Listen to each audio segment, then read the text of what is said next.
আমরা এখানে এসেছি ইন্দারাগড়া সার্বজনীন দুর্গোৎসব কমিটি বাঁকুড়া। তো এই দেখছেন সামনে বড় বড় এগোর, এদের থিম হচ্ছে বাংলা আমাদের গর্ব। তো বাংলার যে গর্ব সেটা তুলে ধরা হয়েছে।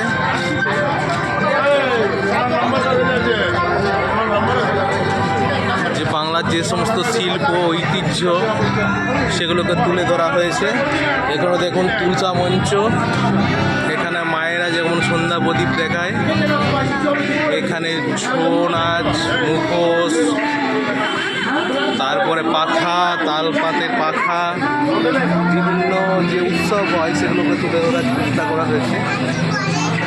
আশ্বিন, শ্রাবণ, জ্যৈষ্ঠ, আমাদের এখানে 12 মাসে 13 পার্বণ, ভাদ্র মাস, আষাঢ় মাস, বৈশাখ মাস, যে পোড়ামাটির মূর্তি, এগুলো পটশিল্প, সেগুলো তুলে ধরা হয়েছে। বাংলা আমাদের গর্ব, এটার উপরে থিম। এখানে দেখতে পাচ্ছেন শিল নোড়া,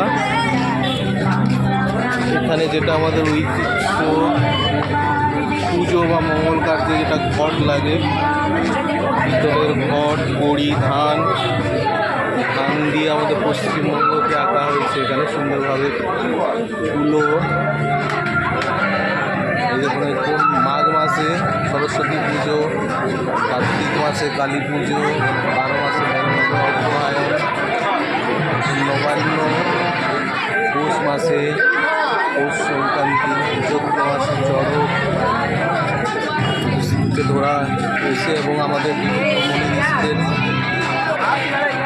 ছবি এখানে আছে, পশ্চিমবঙ্গের যারা মনীষী।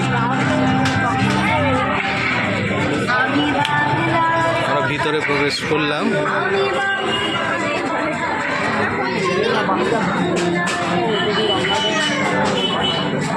পুরো গ্রামীণ চিত্র,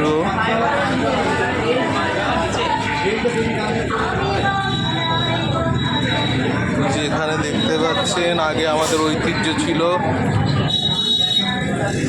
গোবরের ঘুঁটে তার চুলো, যেটা দিয়ে আগে রান্না হতো, সেই দৃশ্য তুলে ধরার চেষ্টা করা হয়েছে। যে গ্রামীণ ধামসা মাদল, যেটা আমাদের ঐতিহ্য বাঁকুড়া পুরুলিয়ার। বাউল, বাংলার ঐতিহ্য, তাকেও এক ঝলক দেখানোর চেষ্টা করা হয়েছে। এখানে দেখুন ঝুড়ি এবং খড় দিয়ে, ধান দিয়ে প্যান্ডেল তৈরি করা হয়েছে। এটা মায়ের মূর্তি, সুন্দর। ইন্দারাগড়া পরেশ্বর মেলা সার্বজনীন দুর্গোৎসব কমিটি, এটা আপনাদের দেখানোর চেষ্টা করলাম। এটা বাহির পথ, আমরা পেরিয়ে গেলাম। এটা এখানে আছে লণ্ঠন, যেটা বিষ্ণুপুরে আমাদের বিখ্যাত লণ্ঠন, এটা প্রায় হারিয়ে যাওয়ার মুখে। এবং এই বিভিন্ন মূর্তি, মাটির মূর্তি।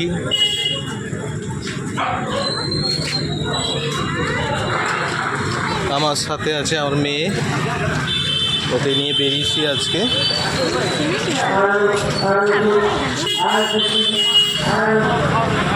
কেমন লাগবে খুব সুন্দর, আশা করি ভালো লাগবে। এই যে বাউল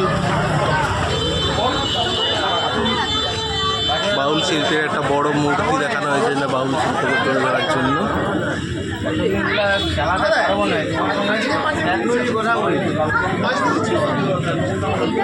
বাঁকুড়া এলে অবশ্যই এখানে আসুন, অবশ্যই ভালো লাগবে আপনাদের। অবশ্যই যদি ভালো লাগে অবশ্যই লাইক শেয়ার করুন এবং আরও বেশি বেশি মানুষকে দেখার সুযোগ করে দিন। থ্যাংক ইউ, শুভরাত্রি।